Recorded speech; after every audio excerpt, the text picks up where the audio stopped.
Welcome back to the Saints Insider Podcast. I'm Luke Johnson, filling in today as the host. I'm joined today by columnist Rod Walker, beat writer Matthew Paris, and columnist Jeff Duncan.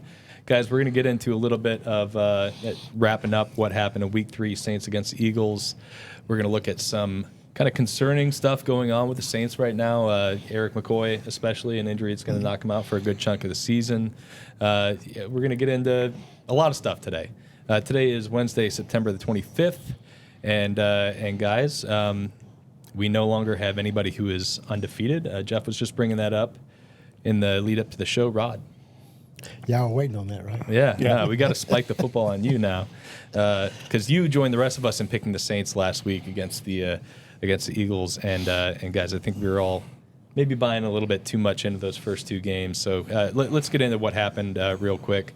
Look, we've kind of broken this down already, but we saw a Saints team that scored 91 points its first 2 weeks of the season, comes out against Philadelphia, and nothing's working. So when you're kind of looking at this, a couple days removed, we've all probably rewatched the game. Jeff, we'll start with you. What was kind of your main takeaway after rewatching things? Well, obviously the McCoy injury, like third play of the game, didn't help matters, right? Because I think he's playing a key role in setting the protections and doing a lot of the line calls. But I think it was more than that. I mean, it felt like Philly was a desperate team in that game and kind of played with more energy and just kind of wanted it more. I know it sounds like a very basic view of the game, but it just felt that way to me. Just watching the Saints' energy they had in the Cowboys game didn't match what Philly brought in that game. And then I think they made a big play at the very end. I mean, everything's different if the three guys don't run into each other. I think they win the game, probably win that game. So that's just the way the league is. I think it was less about schematics to me than it was just about effort and energy and a desperate Philly team that's also extremely talented. I came away actually more impressed with Philly. I'd been kind of down on them, and I was completely wrong. I mean, they're going to be a factor the rest of the way. Well, Philly's got some dudes. Big time. And they're missing a couple of them, obviously. A.J. Brown is not playing in the game. Lane Johnson goes out early in the first half. Devontae Smith goes down late in the game. But, I don't know, Jalen Carter a couple years ago, people were talking about him as a potential number one overall pick. And Matt, he played like it. He did, yeah. That's why I actually think there were schematic things that the Eagles did that really shut down the Saints' running game. And that was the big takeaway for me is, all right, your calling card on offense was taken away. What do you do next? And it wasn't great in terms of that game. I'm actually really interested to see this week the response from Clint Kubiak and how he tries to find other ways to get the run game going now that maybe teams have a little bit of a blueprint on this. But at the same time, I mean, teams can't replicate what Philly did in terms of just Jalen Carter, Jordan Davis. Those dudes wrecked the game, particularly Carter. So I think the Saints have a bit of work to do on their hands to get this fixed. But at the same time, it's going to be hard to find a team as talented as the Eagles on the rest of the schedule. And shout out to Zach Bond, too, the former Saint. He had a big day on the stat sheet, 13 or 14 tackles, but he played a huge role in just setting the edge on those 5-1 or 5-2 or 6-1 fronts, and made it really hard for the Saints to kind of get their tracks going on the zone run game. Rod, you've kind of written about this already this season, but look, this defense gave up 460 yards in this game, but I mean, they had them in position to win this game. So I'm curious when you've kind of had a couple of days to digest it, what did you think about the defensive performance last week? It was weird when you looked at the numbers. I don't know if I realized it was that much, while you're watching the game. But, I mean, of course they gave us a bunch of big plays. I think it was, 6? How many plays over 20 yards? It was 5 or 6. 5 or 6, yeah. I mean, a lot of them over 32. Yeah, and I mean, just some missed tackles. I remember it was a third down play. It didn't turn into anything, but Alontae Taylor missed a tackle. On Johnny Wilson. It was a huge play. Yeah, it was like a huge play. It was a huge play in the game. Yeah. And it was just a lot of those kind of plays. But I thought overall the defense, I mean, you look at the score, what it was. I mean, they didn't give a lot. You give up 15 points. I mean, you think with this offense, you think that's enough to win a game, and they were unable to do it. I was the one who picked the Saints to win by 2 touchdowns. I had the biggest margin out of all of us.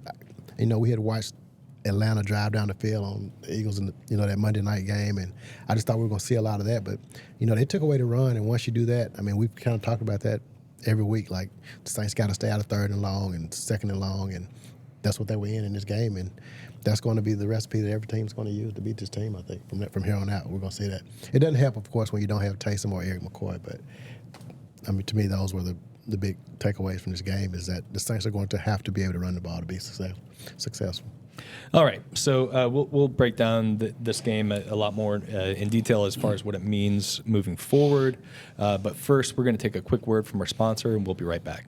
Fellas, it's clear why Caesars brought us together. This is the ultimate quarterback roundtable. I think I know why we're here. What? Quarterback, high school, Oklahoma? I thought that was a musical. Garth, I think you're here because when people use Caesars Sportsbook, they earn with Caesars rewards. Things like celebrity chef dining, Vegas vacations, even tickets to your show. This app is over the top.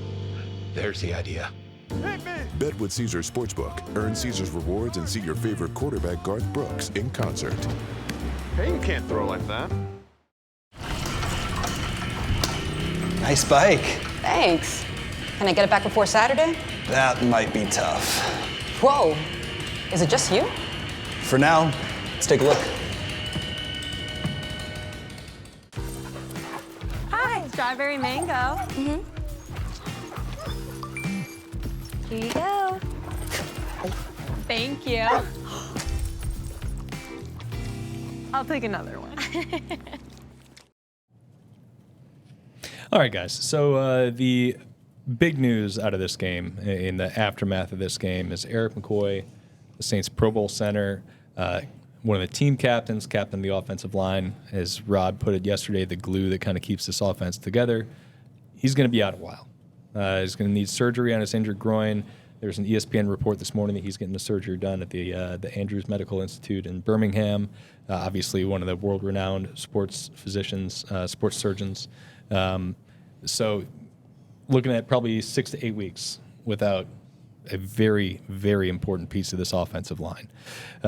So, guys, I guess the only way to really tackle this is how do the Saints move forward here? When we saw him go down Sunday against the Eagles, Lucas Patrick is immediately calling for the equipment crew to cut off his gloves so he can snap the ball. He goes in at center. Oli Udoh goes in at left guard where Lucas Patrick was. Rod, we'll start with you. Is that kind of how you envision this kind of playing out on Sunday when they go up to Atlanta? Yeah, I think so. I mean, obviously Cesar Ruiz is a guy who played center in college, but I think they'll kind of, go with what they tried on Sunday and see if it works. But I think it's just a really huge blow for this team. And I kind of mentioned this in my column. I think if you had asked us before the season started, like which 3 offensive players could the Saints least afford to lose, I think we probably all would have had Erik McCoy in that number. I know it's not a glamour position as far as, he doesn't score touchdowns or anything, but I think he's just such a pivotal part of what they want to do on offense. So I think this is a really big blow, and I'm not really sure how they overcome it. I mean, I know what they're going to. I mean, they're going to try to, stick with what they did Sunday, but I just don't know if that's going to be enough to, to work. Yeah, Matt. I mean, we spent a lot of time this offseason talking about Oli Udoh. Yeah. I mean, I think Lucas Patrick is fine at center. Probably not as good as he is at left guard. Definitely not the caliber of player that Erik McCoy is, but he's fine.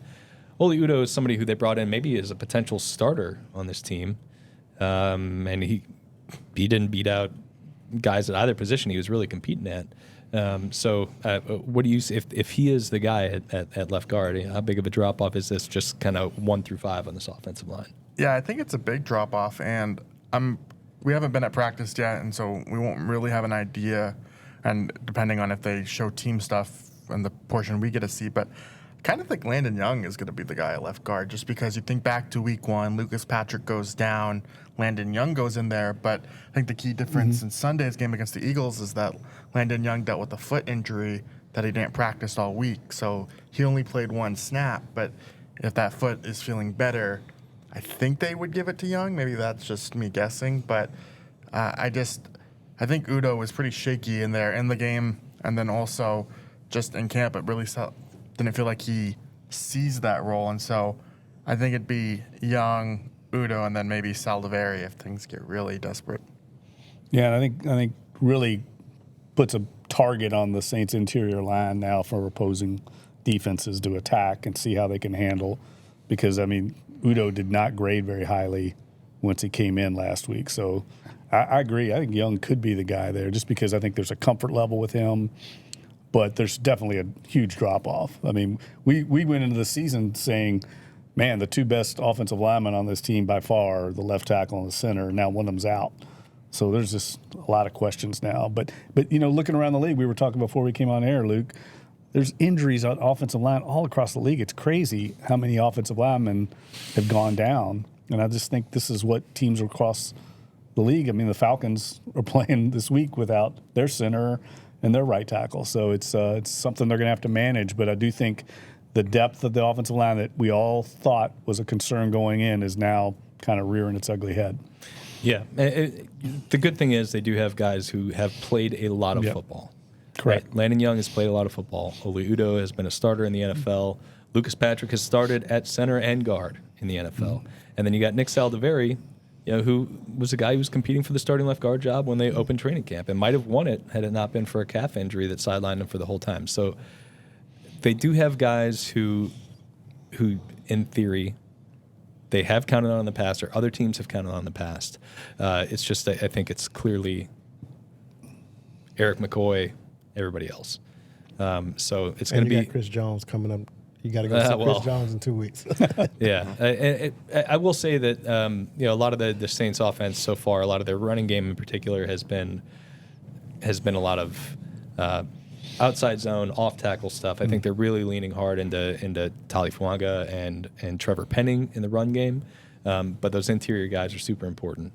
So we'll see how it goes. I mean, I think especially with a quarterback like Derek Carr, if you're talking about getting into disadvantageous third and long situations, like I was looking it up. Derek Carr under pressure last week against Philadelphia. He was under pressure a lot more with Erik McCoy out. 4 for 10, 22 yards, an interception, an 8.3 passer rating, and 2.2 yards per attempt. Yep. That's not going to get it done. And a lot of that pressure was coming from Jalen Carter and Jordan Davis.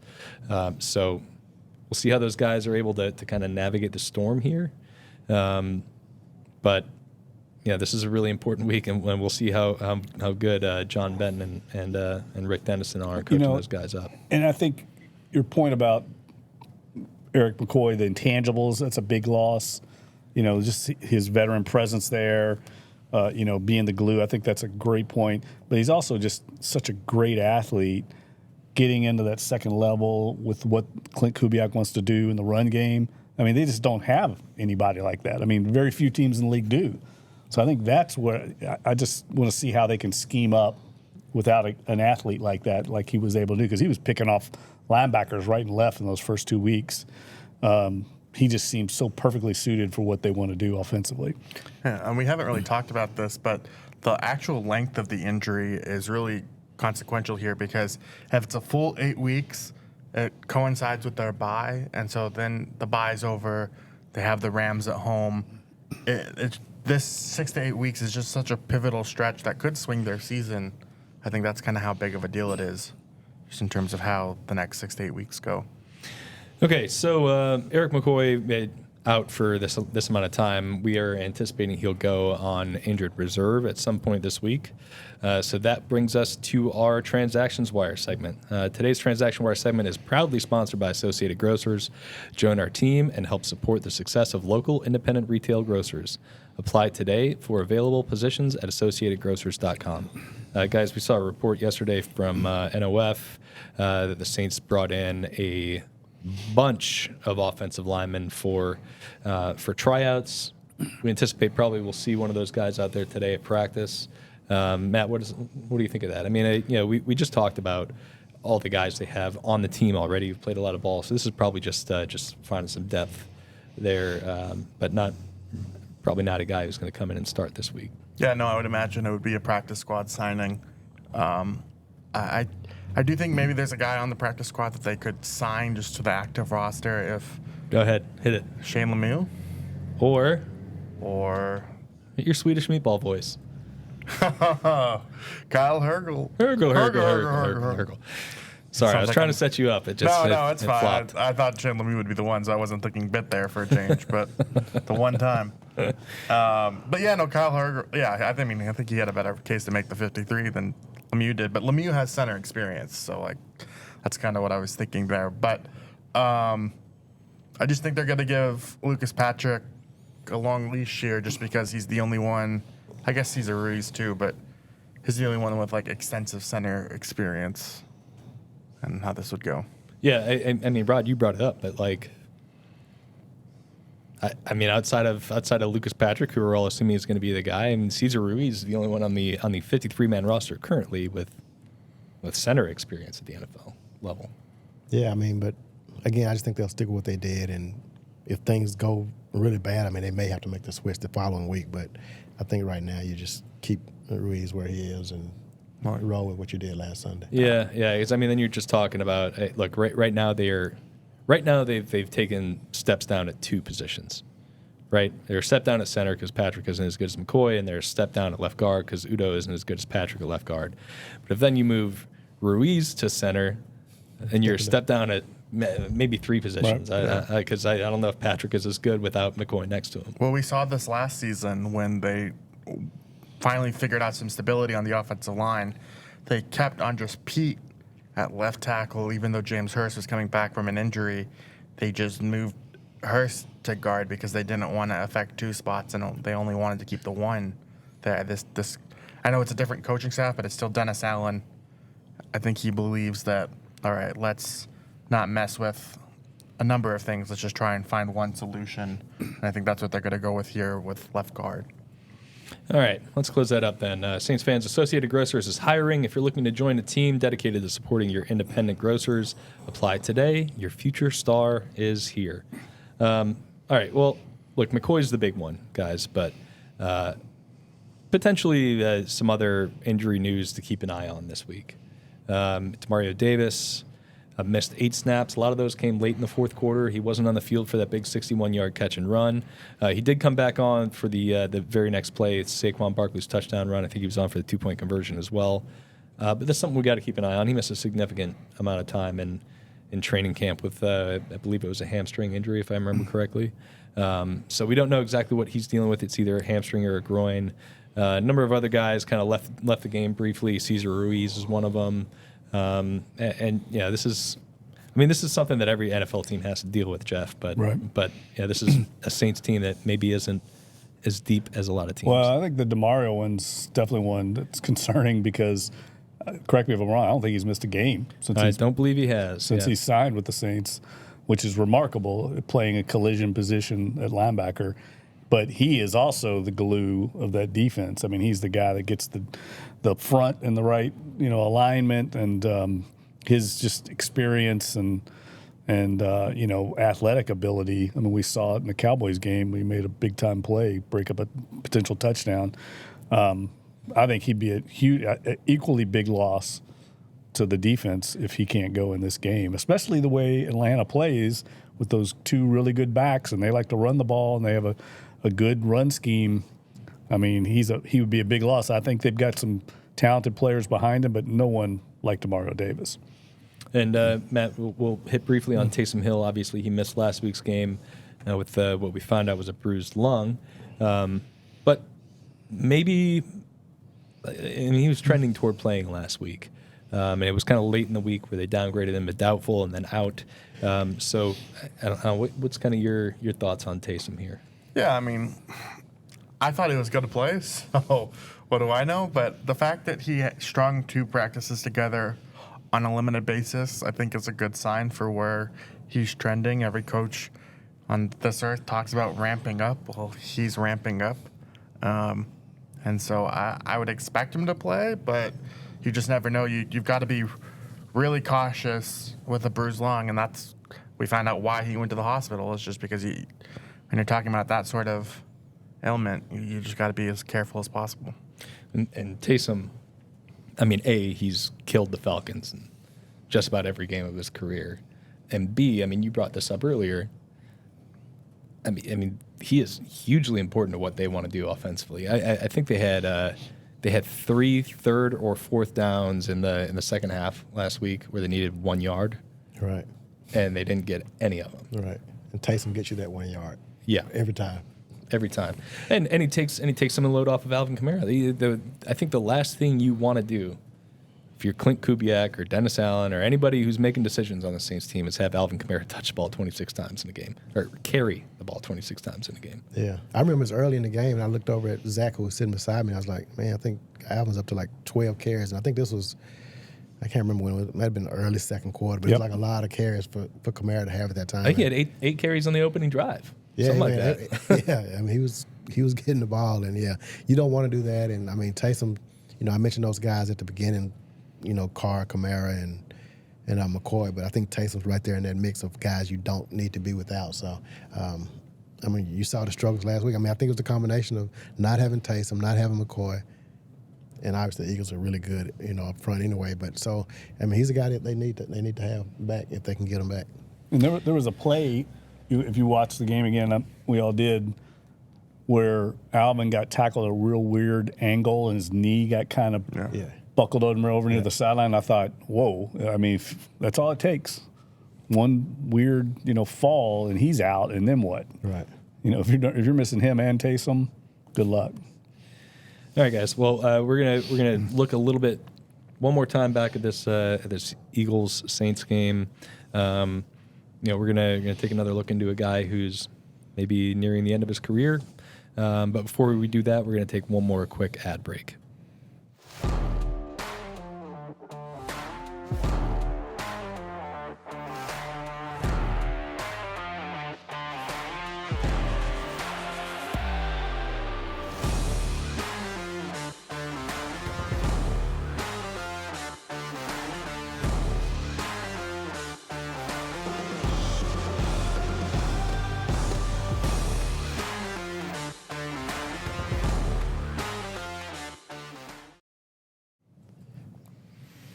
All right, guys. So the Saints lose 15-12 to Philadelphia, and I think immediately we're all wondering, okay, they score 47 against Carolina, they score 44 against Dallas, they score 12 against Philly. So what is real with the Saints team? Are they the team that looked so explosive and caught all this attention in the first 2 weeks, or are they closer to the team that really struggled to move the ball against a talented Eagles defense? So let's kind of look into this. Was the Week 3 loss to Philadelphia an aberration, or was it a sign of things to come? Or maybe is it somewhere in between? Rod, I'm going to let you lead this one off. I think it's somewhere in between. I will say that I thought Philadelphia, before the season started, I think they're like really good. That's a team I had coming out of the NFC to win to come out of the NFC and get to the Super Bowl. I just think they're really talented. So I don't put too much into this game. I mean, I think they are probably the best team in that conference. So, but I think the offense can be really good. But again, it just comes back to how well they play up front, how well they run the ball. If they can't run the ball, we're going to see a lot of more games like this. And if they can run the ball, I mean, we'll see some of what we saw in the first 2 weeks of the season. And it's going to all come down to how well this offensive line comes together without Erik McCoy and Taysom's return. And, I mean, that's going to be the key. But teams are going to stop the run now, or they're going to try to stop the Saints' run now. So it's going to be a matter if they can overcome that. I picked the Bengals to go to the Super Bowl, so maybe I should not be commenting on any of this. But, look, if the Saints get into situations where they can't run the ball, I mean, do you think they will be able to come up with answers in the passing game? Because they're going to have to at some point. You're not going to be able to just run the ball against everybody. I mean, even the great rushing teams in the NFL have days like this. Yeah, I just don't know I just don't think Carr is as good under pressure. And if they can't run the ball, he's going to be under a lot more pressure. I mean, you just called out the numbers earlier, and I think to me, that's why Clint Kubiak's offense worked so good in those first two games, because he wasn't under pressure. Carr was able to kind of do something and do things and take these long shots when they needed to. And I don't know if they're able to do that without running the ball. So I just think that's so big. So I think these injuries are really bad for this team, and I'm really looking forward to Sunday to seeing like how they overcome it. All right. Oh, well, Matt, you wrote about the run game in particular, and you wrote about a lot of the fronts that Philadelphia was throwing at them. something that's kind of a traditional Vic Fangio thing. But look, Saints, the first couple of weeks, they feasted on teams playing in their base personnel. They did. And then you look at this Eagles team, it was giving up 6.5 yards per carry coming in. And a lot of us just kind of assumed that this run game would be able to find success against them. But like the Eagles were giving up all this rushing yardage, which I'm smart enough to find out after the fact. They were doing that all in their sub personnel, their nickel and dime personnel. But as soon as the Eagles were able to get into base, they were like, "Oh hell yeah, let's go, let's play this way." Yeah, and I think the Falcons did something really smart against the Eagles. Is even when they were under center a lot, they were still in 11 personnel. So you had your receiver, your 3 receivers, or your you just had them spread out a little bit. And I went back and watched the snaps that when the Saints were in 11 personnel, and Alvin Kamara had 8 carries there, and when he had a 16-yard run, a 9-yard run, I think it definitely worked. And critically, of those 8, the Eagles didn't go to that 6-1 front at all. I think that was the big tell for me. And so what I'm interested going forward here is, it's easy to, do that 2020 hindsight thing. I'm not criticizing Clint Kubiak, but, I just wonder if he'll be, a little bit quicker to adjust going forward when teams are doing that. And do they try and rely on what other teams are doing to Philadelphia, to their opponent a little bit more than sticking to their identity? Because I thought one of the interesting things from Sunday's game was they still ran the ball 29 times, even though they weren't really effective. And I don't necessarily blame them for that because it was a close game. You want to establish the run, but I think they maybe just need to switch things up a little more. Yeah, I agree. I think it's open for criticism. I mean, that's what Atlanta did. They were in mostly a 4-man front against Atlanta, running against that, as opposed to that 5-man front that they normally run. But I think the other thing that kind of gets overlooked in the Eagles game is, if Carr and Rashid just hook up on one of those big plays, those were the plays they were hitting in the first 2 games, and they didn't hit them in this game, and that kind of opens things up. And one big play like that in a close game like that can open the floodgates, and they just couldn't quite connect. There's one in the end zone that I think Rashid only got one arm on it, because I think the other one was kind of locked up by Quinion Mitchell. But they were close on a couple of those. They were close, and so those plays, they're going to have to hit those, because they're going to be there. We know we're going to get a lot of bracket coverage on Olave, so that's got to happen. And I also think we haven't talked about it yet, but we have talked about it informally. They've got to get the tight end involved. I mean, I don't know what's going on there, but that's not a part of the offense right now. Maybe it wasn't a part of that game plan. I don't know. I mean, I don't know I don't have all the numbers off the top of my head, but I would conservatively guess that Chris Olave, Rashid Shaheed, and Alvin Kamara are responsible for 70% of the Saints' touches. Yep. It's got to be somewhere close to that. I don't think anybody. Taysom has 10 touches on the season. I think Foster Moreau has 5 catches. Yeah. Mason Tipton has 3 catches. Juwan has 2. Cedric Wilson has 1. Well, he has 1. His one came where he was blocking, and then Derek Carr was scrambling, and he leaked out of the backfield. So I just think that I think you're right, and I think if other teams do try to replicate this Eagles front, which good luck. I don't think that can happen, can it? I mean, I think Atlanta's going to play their 4-man front, right? Teams would have to go outside of their own characteristics to try to copy something else, and they're also going to do it without Jalen Carter. Right. And so, I think that I don't think this is necessarily something that we're going to see other teams try to replicate, but there are going to be instances where teams throw stuff at the Saints, and the Saints have to adjust. And that was, I think, one of my big questions for Kubiak is, when teams start to figure you out a little bit, are you going to be able to counter it? Mm-hmm. And he wasn't able to do it on Sunday against Philly. So the other thing that I think is a concern, another one that kind of reared its head, maybe not too much, but they really don't have anybody beyond Alvin.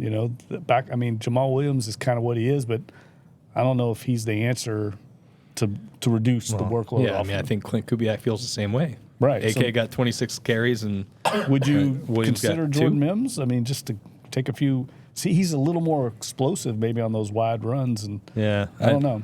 Well, You got Kendra Miller potentially coming off of IR That's maybe the answer. after week 4.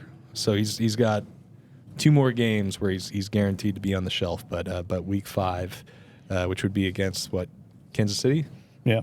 Week 5 against Kansas City would potentially be his first time in there. And I think just based on everything we know about Kendra Miller, if he's actually healthy, if he can stay healthy, I mean, he really is an explosive player. And I think if they are able to block this anything like they were in weeks 1 and 2, you could see the success potential That's a good there. point. But that's all we've been able to say about Kendra Miller so far is you can see the potential. I just think That it's a me? concern.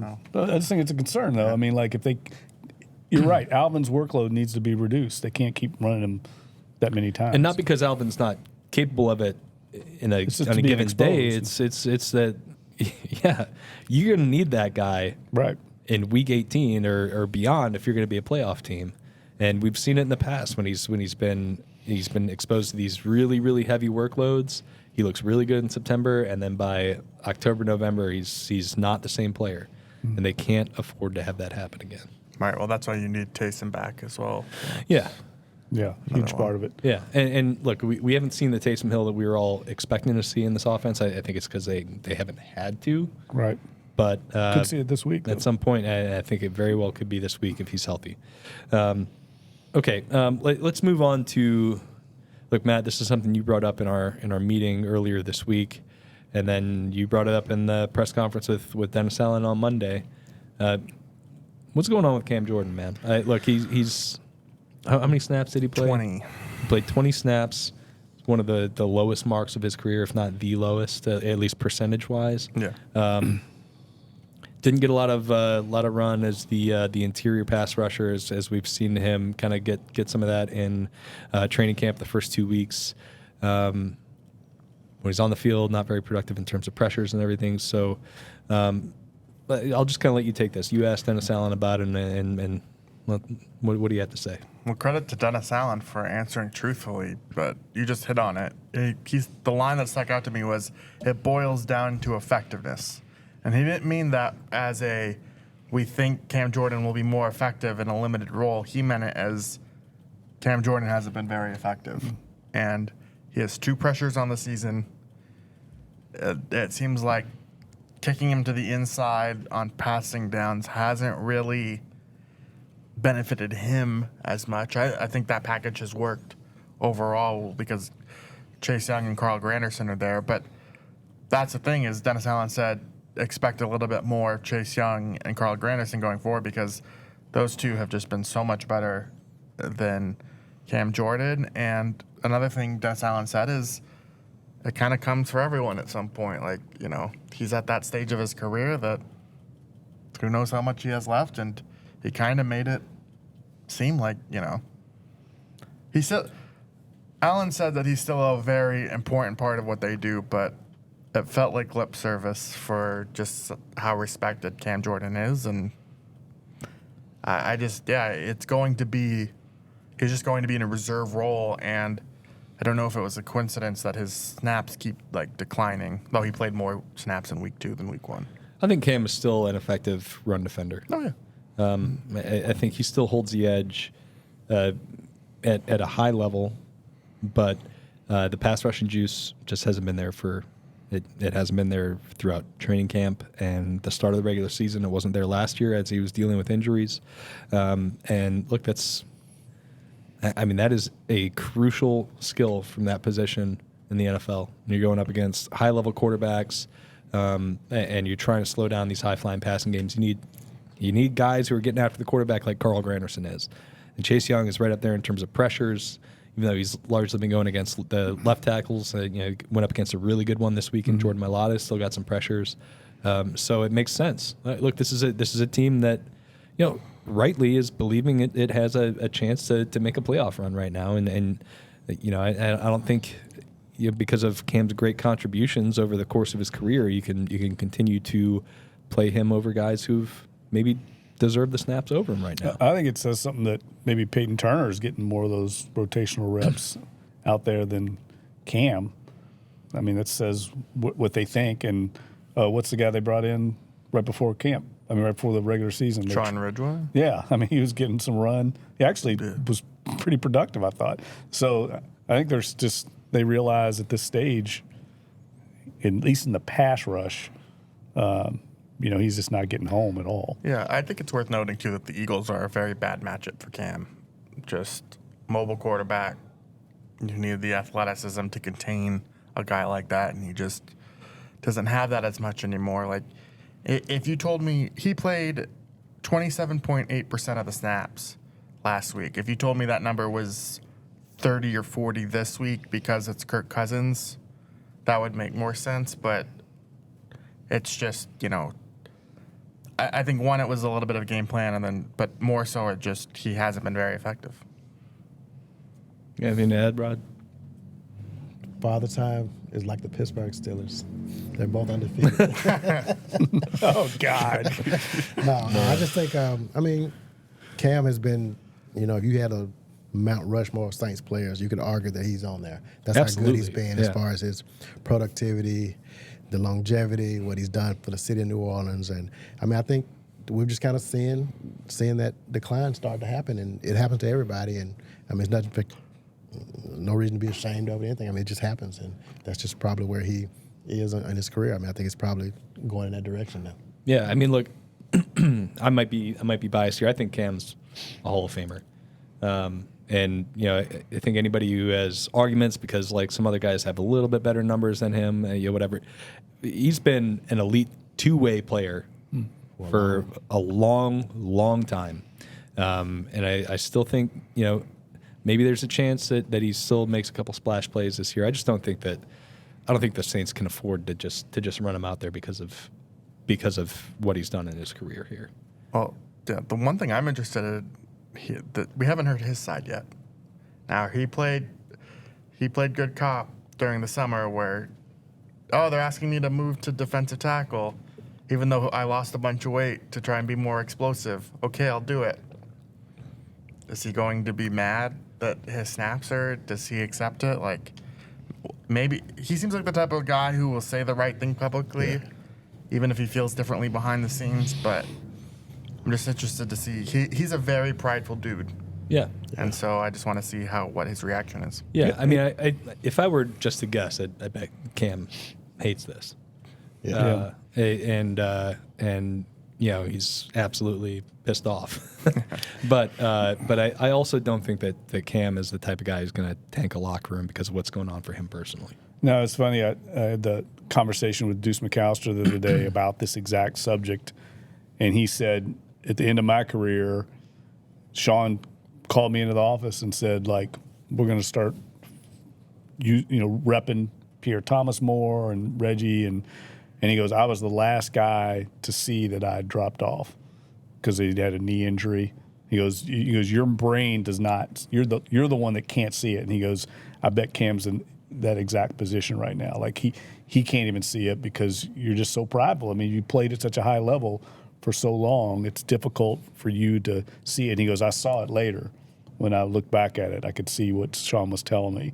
He goes, but at the time I was upset about it. Cam's such a great guy in the locker room, though. He's never going to do anything to disrupt it, like you said. And, but on the inside, like what you're saying, I'm sure it's tough for him. It'd be tough for anybody. When you see your talent diminishing a little bit. I have to say, I admire Dennis Allen for being honest about it. A lot of times it's easy to gloss over that, but he was straightforward, really, very honest. Well, we were all dead wrong in our predictions last week about the Saints and the Eagles. So who knows? Maybe we're all wrong again, and Cam will go out there and have one of his vintage Cam Jordan against the Atlanta Falcons days on Sunday. That's I think all we got for the show today, guys. We're going to be back on Friday previewing that Saints versus Falcons matchup. We're going to have a lot of really good stuff for you over at NOLA.com. Make sure to check it out over there. We're going to be digging into the rivalry this week, which I think this is going to be a really interesting new chapter in this rivalry, considering what the Atlanta Falcons did this offseason, considering a lot of the Saints kind of feels they have over there right now. So we will be back on Friday. Zach Ewing will be back in the host chair. Until then, I am Luke Johnson. I've been filling in today. Once again, joined by Rod Walker, Matthew Paris, and Jeff Duncan, and Norman Bell, our producer. We will be back Friday. Stick with us, and we will catch you all later.